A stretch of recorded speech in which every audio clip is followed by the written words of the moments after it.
Our honorees today are Jacob Wood, a 29-year-old, and William McNulty, a 35-year-old, so they easily fit within the parameters of this award, which is capped at ages 40. When you see Jacob stand up, it won't surprise you to learn that he was a linebacker at the University of Wisconsin. He's an Iowan, but he got away from us in that regard. Both are Marine veterans, and since 2012, and that's not 2010, that's not very long, they have worked in 35 different disasters, both domestically and internationally.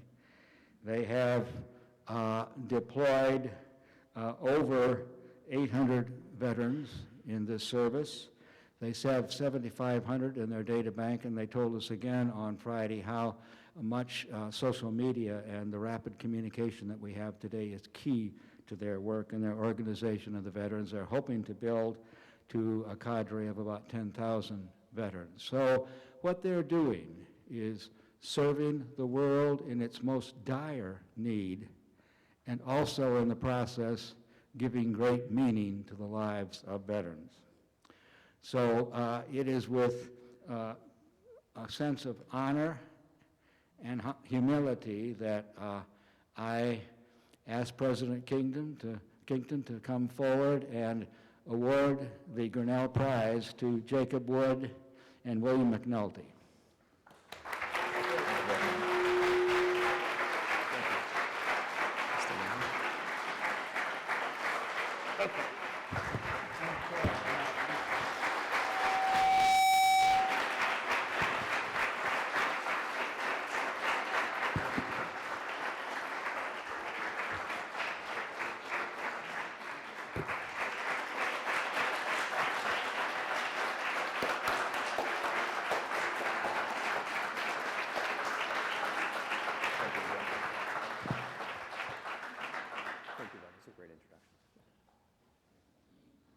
We'll now allow you to hear from them. All right. We're going to actually start our presentation with a short video that really is on January 12, 2010, a 7.0 Mac. Now we're going to start with a video that really demonstrates our organization, what we do, and more or less where we came from in the humble beginnings that launched our organization, and then we'll start the talk. On January 12, 2010, a 7.0 magnitude earthquake struck off the coast of Port-au-Prince, Haiti. It was also the day that Team Rubicon was born and called into action. As a fleet-footed group of veterans and medical first responders, we triaged thousands of Haitians, took over management of the General Hospital, enlisted the help of dozens more veterans and medical volunteers, and coordinated thousands of pounds of medical supplies from the United States, all before the major aid organizations were fully operational on the ground. We knew at the time that we had set in motion a new paradigm in disaster relief, and, unexpectedly, we found a new method of veteran reintegration as well. When we took off the uniforms, we did not shed our desire to serve. We also did not forget the skills we developed during our military service. Volunteering with Team Rubicon gave us a new purpose and filled a void that we had in our civilian lives. I think a lot of people too, after we left the military, had a feeling that we wanted to do something that was, I guess, constructive rather than destructive. When you get out, you kind of have that feeling of, I guess, reassessing your self-worth and what are you really doing that's important in the world. We're out here helping people, and at the same time, you know, it's given back to us. I mean, it's something that obviously a lot of our veterans need. I have, in the short time that I've been here, have found that I still have something to give. There's still something there, and I didn't know that. This purpose, community, and an improved sense of self have become the core values of Team Rubicon, and they guided us on the launch of our domestic operations in 2011, beginning with the damaging tornadoes in Tuscaloosa and followed by the devastation in Joplin. We began to enlist the services of military veterans to aid in immediate disaster response at home. And with new disasters like Hurricane Sandy, we've taken on greater responsibility of managing and leading civilian volunteers in the field and coordinating our response with local and federal agencies. What they did in a week would have taken me 8 to 9 months to do. Tens of thousands of dollars. They're just absolutely incredible. Anybody walking on the street that wanted to volunteer, they just grabbed them off the street, gave them a lesson in what they needed to do. Those guys came and just did it. It was outstanding. And I had forgotten that it was Veterans Day until I realized that veterans who had a choice of marching in a parade chose to come to Rockaway and help us instead. It just gave me a whole new perspective on what those guys are doing and how they operate, so organized, so kind, so empathetic, and just so mobilized. They've been nothing but generous, supportive, and as I say, a godsend. We couldn't have made it through without them. Thank you so much for helping us at a time when we didn't know who would help us. They were there. Moving forward, Team Rubicon plans to expand regional offices for domestic response efforts, broaden veteran outreach and support programs, and implement new technologies and communication tools like those utilized in the aftermath of Hurricane Sandy. These technologies have become instrumental in tracking the destruction, the needs of homeowners, and the efficiency of our response teams. There will always be veterans in this country, and there will always be natural disasters. And that's why Team Rubicon will always be there, whenever, wherever.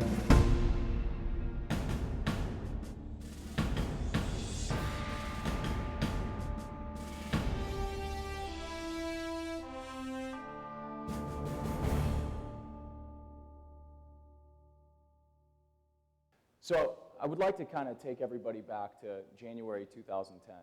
And we all saw the same images come across the screen in the middle of January when we saw the devastating images of what had transpired in Port-au-Prince and the surrounding areas in Haiti.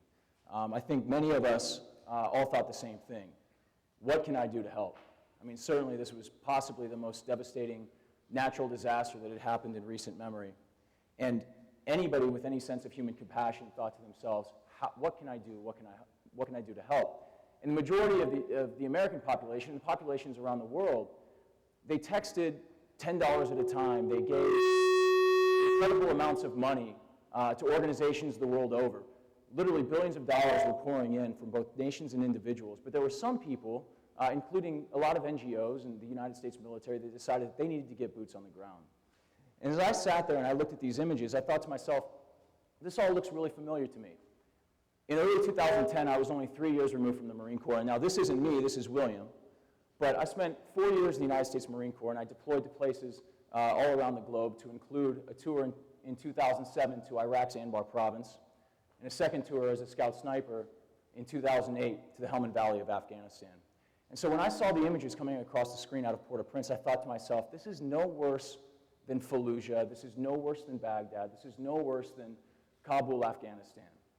And if we're seeing all of these supplies, all this material pile up at the Port-au-Prince airport, and it's not getting to the individual citizens of Haiti, there's a problem with that. There's a problem that we're using excuses like unstable populations to not get these supplies where it was necessary, where they were needed most.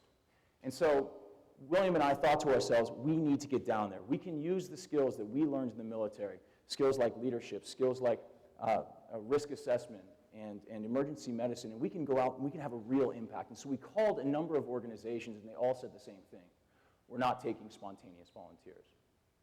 And at the time, I didn't quite understand why, but the why didn't really matter to me. It was the fact that they weren't allowing us to go, and so we said, you know what, we're going to go anyway. We believe in ourselves enough, we believe that we can have an impact, that we're going to do this. And so we organized a team of 8 people, and we found ourselves in Port-au-Prince 3 days after the earthquake. We were going all across the city, working out of a Jesuit novitiate camp, and we were conducting medical triage clinics around the city in the portions of the city that no other aid organizations would go. We would go to the places deemed too dangerous, too inaccessible, and we would treat those people on scene. And we had a number of aha moments while we were running through Port-au-Prince, but there was one in particular that always sticks out in my memory. It was, we were driving through the city in a caravan of trucks that we were renting from locals. We came across this sign, and if you can read this sign, it says, "Help, more than 6,000 people, the Forgotten Valley."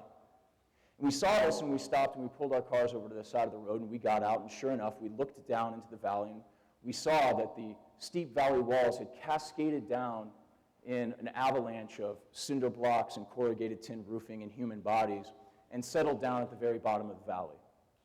Now, I'm sure that a lot of people had passed by this sign and looked at that same imagery and they had said, it's impossible to get down there. And we looked down and we said, we have to get down there.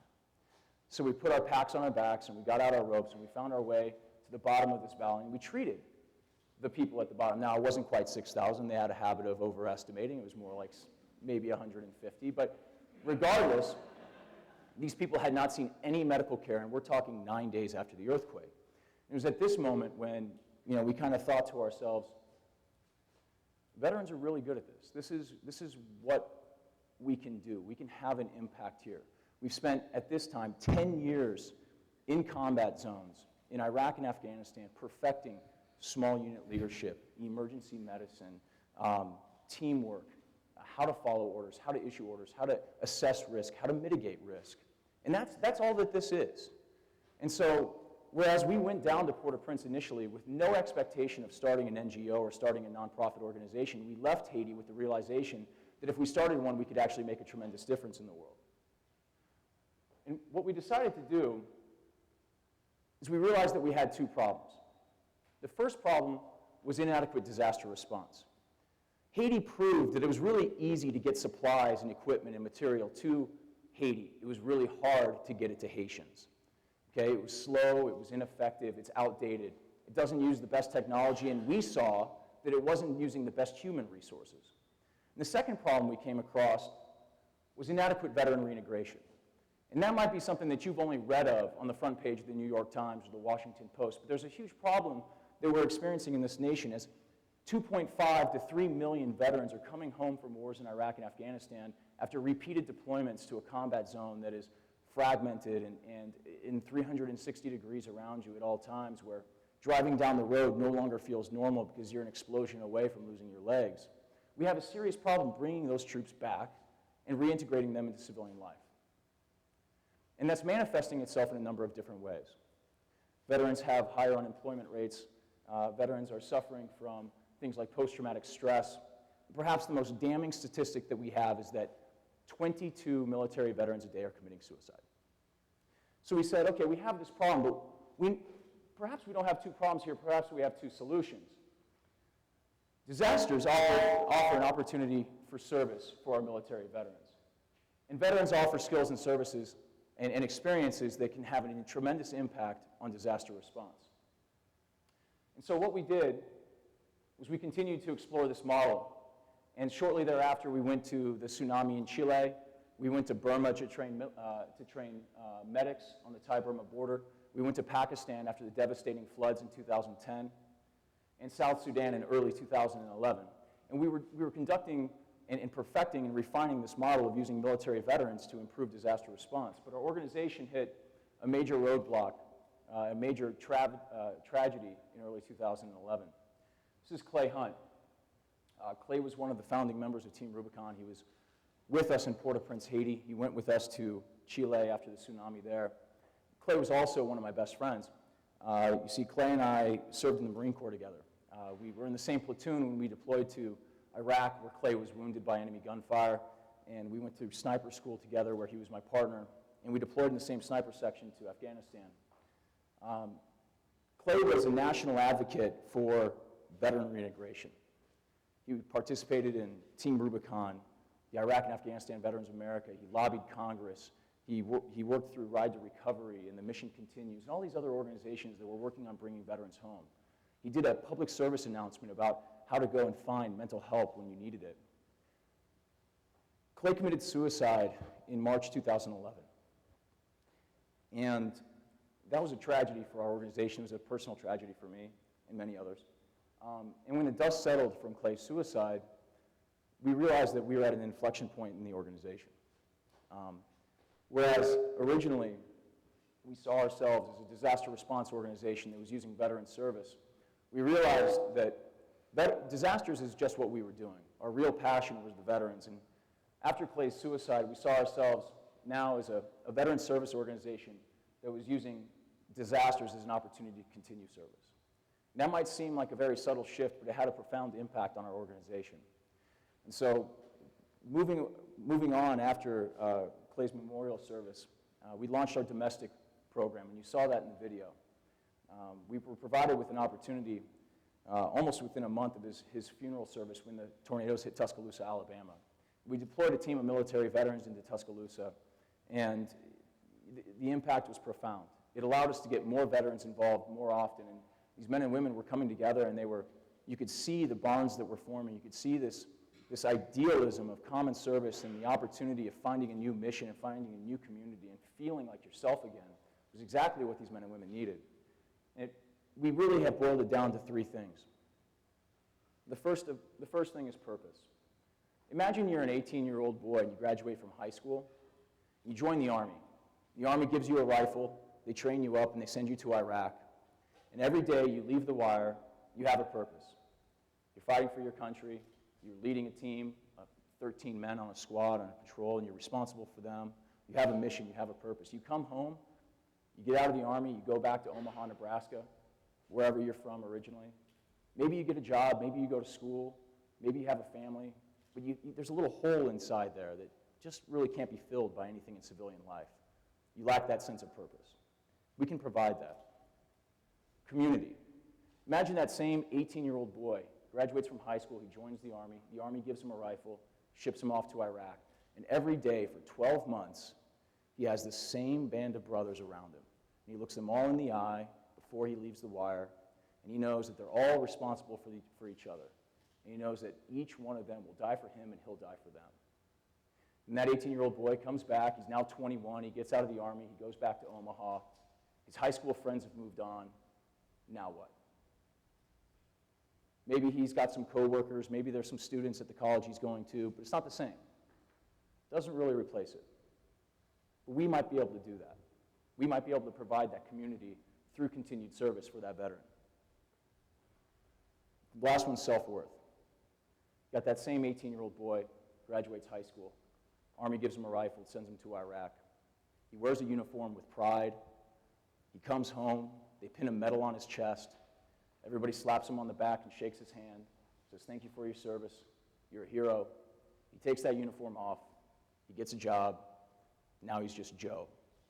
Maybe he's Joe the mechanic. Maybe he's Joe the barber. Maybe he's Joe the college professor. But now he's just Joe. Where does he find that sense of self again? How does he replace that?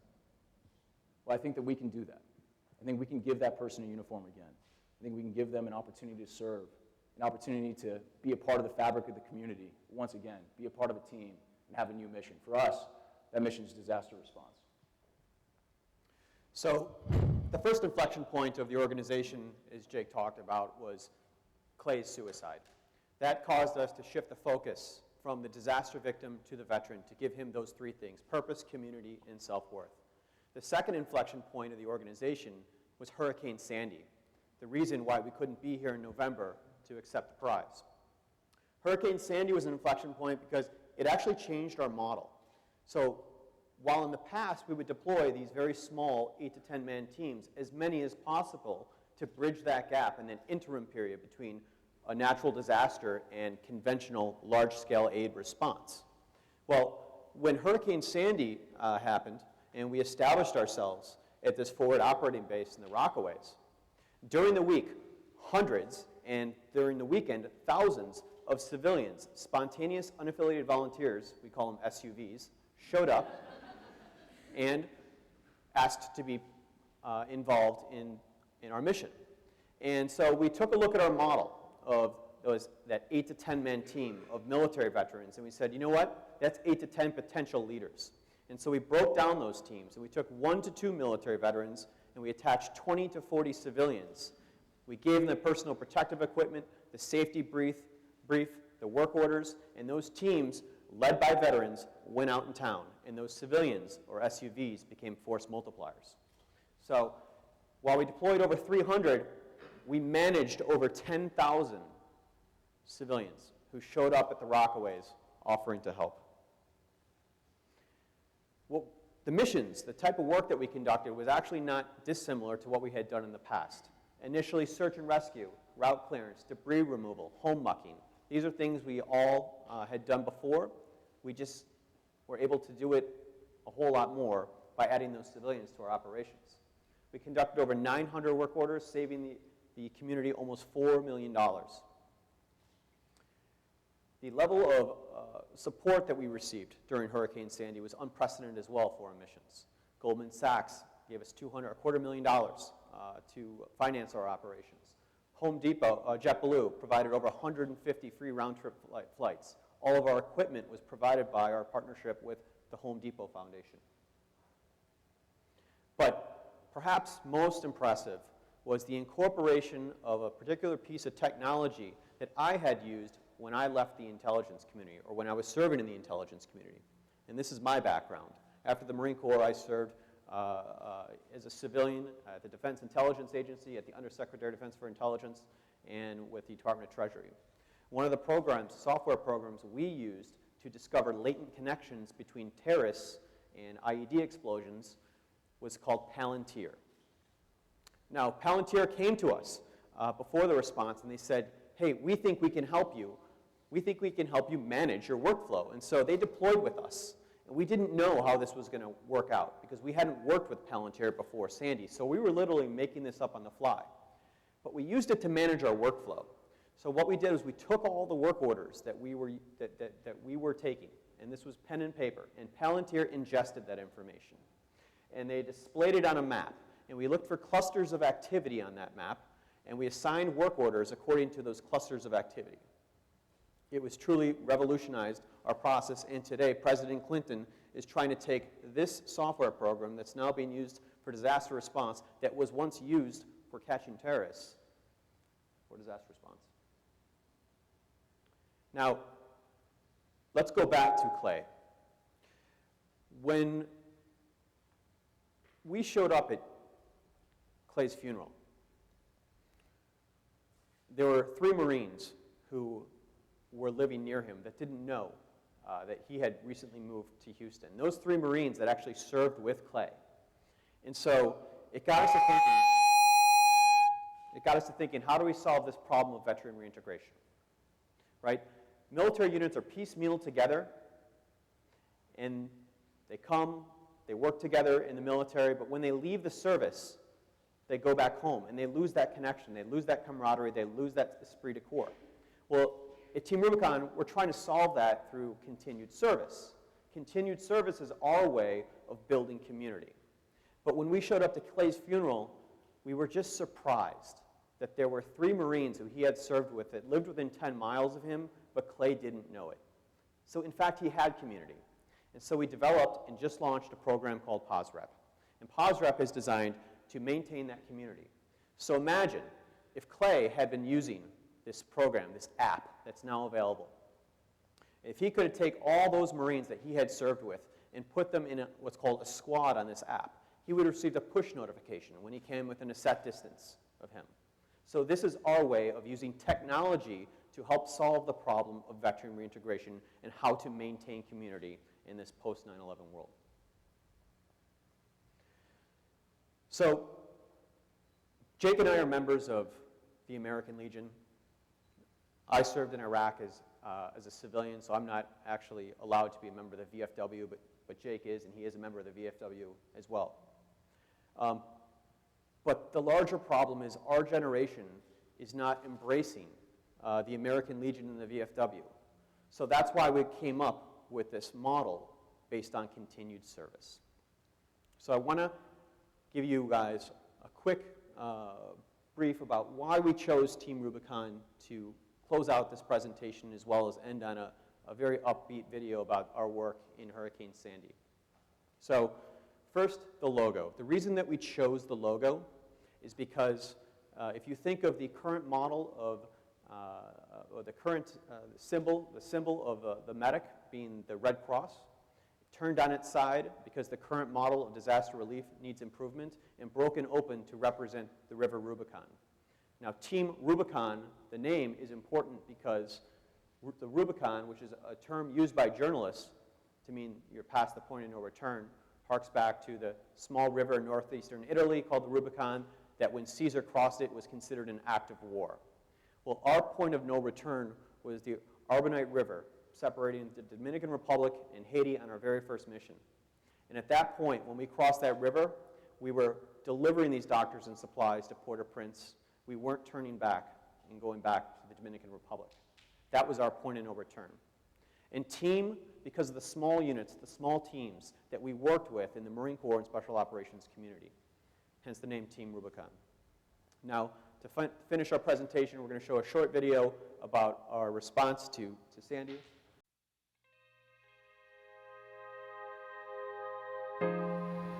I walked out just as the sun was coming up around 7 to mayhem. We lost just about everything in our basement and garage with 6 feet of water. Devastation all over the town, and the bright light was Team Rubicon. We were standing there looking at everything, going, what are we going to do? And they just came in like a swarm of locusts and just took over. My basement was flooded. The men came in, they ripped out sheetrock, flooring, carried everything to the curb. Team Rubicon was standing on the corner. These guys in gray t-shirts, you know, these are the people that are going to help.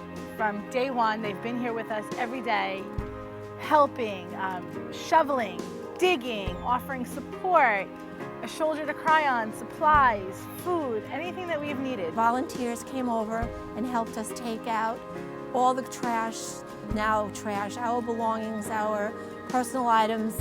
I said, look, I need some guidance here because I don't know what to do. And she totally got me focused, snapped me out of my daze. And what they did in a week would have taken me 8 to 9 months to do, tens of thousands of dollars. They're just absolutely incredible. Anybody walking on the street that wanted to volunteer, they just grabbed them off the street, gave them a lesson in what they needed to do. Those guys came and just did it. It was outstanding. The fact that so many Team Rubicon members are veterans just makes it that much more special. So I'm feeling as though they're giving twice to the community, not only to the country, but to our community. And I had forgotten that it was Veterans Day until I realized that veterans who had a choice of marching in a parade chose to come to Rockaway and help us instead.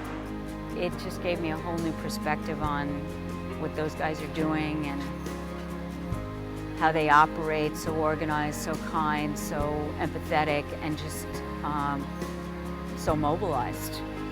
They've been nothing but generous, supportive, and, as I say, a godsend. We couldn't have made it through without them. They gave us a light at the end of the tunnel, and that light's getting brighter every single day. Thank you so much for helping us at a time when we didn't know who would help us. They were there. Thank you.